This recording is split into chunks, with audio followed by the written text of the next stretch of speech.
Yeah, and it's funny going back to like the ludicrous amounts of RAM. Yeah, I mean, like even I think, especially now that we've announced our move to Qt, a lot of people fairly ask, all right, why would I go with Budgie when there's LXQt, right? I mean, they pitched themselves as a lightweight desktop environment, but they don't build their own compositor. They take a similar approach to Budgie 1010, and that it's just you grab a bunch of off-the-shelf components, and that's great, and I'm glad it works. But I think that sort of lightweight qualifier is really important, because that lightweight qualifier in their descriptor of what their desktop environment is means that there will be decisions that affect what they should or shouldn't do based off whatever they define as lightweight. I don't know if they've defined anywhere what that means, especially in the era of like, well, of course, pre all the memory issues, but let's pretend that didn't exist. In the era of like everybody having 32 gigs of memory or something, right? Like how my mini PC has 64 gigs.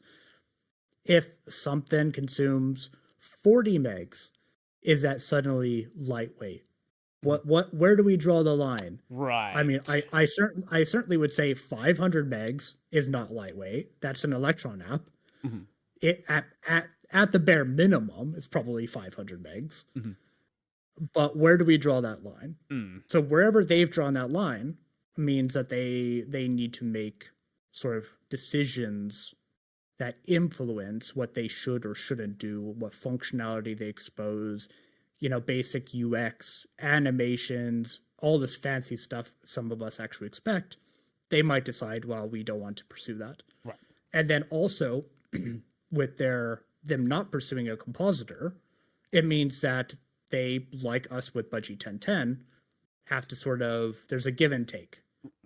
We could expose X, Y, Z toggles that the compositor provides, but we can't provide the rest because, well, the compositor doesn't support that. And for Budgie 11, I don't want us to be in that position. I don't want it to be like, well, you know, LabWC, it doesn't support per output workspaces, so I guess right. You don't want to be in a situation where your compositor is just a soft fork, and yeah, or even just the project itself. And then if they decide we don't feel like implementing so and so feature that is really useful, you then have to be like, okay, what do we do at this point? Do we make a soft fork? Do we do something, or do we start building something now? It's sort of, it's a problem that is fine when your goals line up, but as soon as they don't, now you have to decide, what direction do we actually want to take this? Do we want to be held back by this, or do we want to do our own thing now? Yeah, Budgie has a lot of experience with that. He has the whole Mutter thing, the whole GNOME session thing.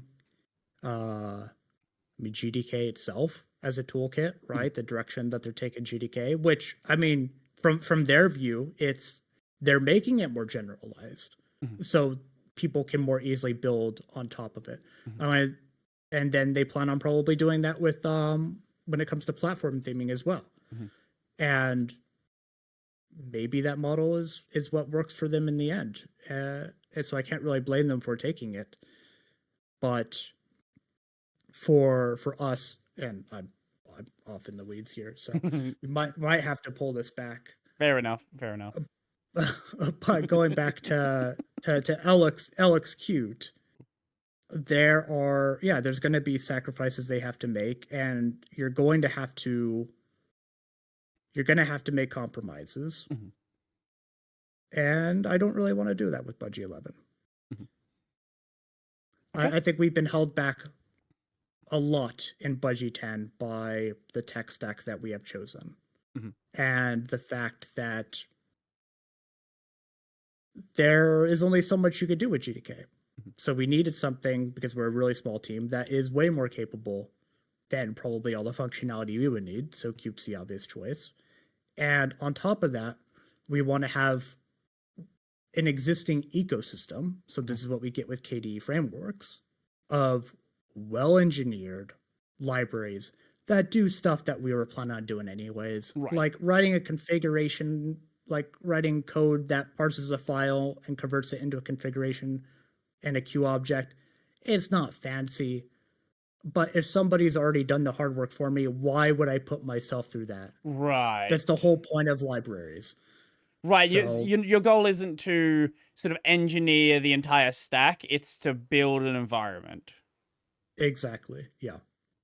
That's fair. That's fair. I guess that sort of also leans into the use of Mural as well, where you again you could go and actually build something lower level, but you'd effectively end up basically doing everything the library you're building off of is already doing. So unless there is some, major design flaw with it, why not go and use that? Exactly. Yeah.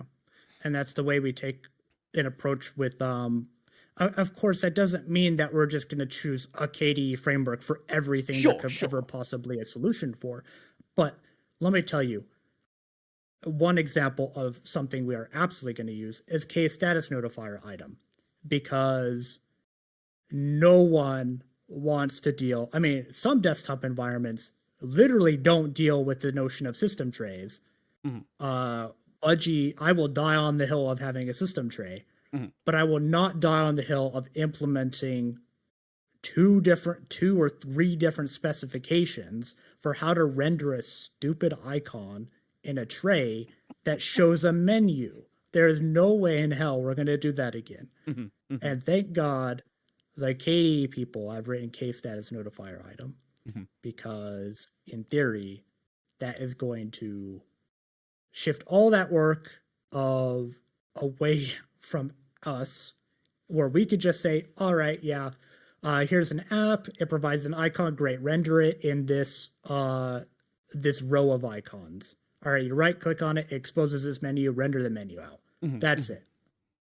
So I expect, and I am not going to put any timelines on this, that we are going to have a functional shell a lot faster than people expect. And a hell of a lot faster than it took us to ship Budgie 10.10. Because we're not having to try to reinvent things, and also we were learning Wayland stuff along the way as well. Right. Because it is right to say that the blog post from last year did say 10.10 was going to be that year, yes? At the time, I think. I believe we were aiming for first half of 2025. Yeah, that sounds like what I read in that. Because like with the 10.9 series, it was like we were going in the direction, like we weren't necessarily committing it to being in 10.9, but it was like we were laying the groundwork by starting to leverage things like libxfc for windowing, to make sure that what we had supported both X11 and Wayland. And then we announced that, yeah, we're going Wayland only, because the entire ecosystem is moving to it clearly, or it has been, and who the hell knows where Xorg server is going to be by the time Budgie 11 is out. I like with RHEL, they don't ship it. It's Wayland only. GNOME shell going Wayland only with GNOME 50. Who would have expected that? Plasma also announced plans. I believe it's is it 2028? What was it? I'm trying to remember what LTS. Oh, let me see. Because they announced the version it was going to have, but then they said they might extend the life of that version.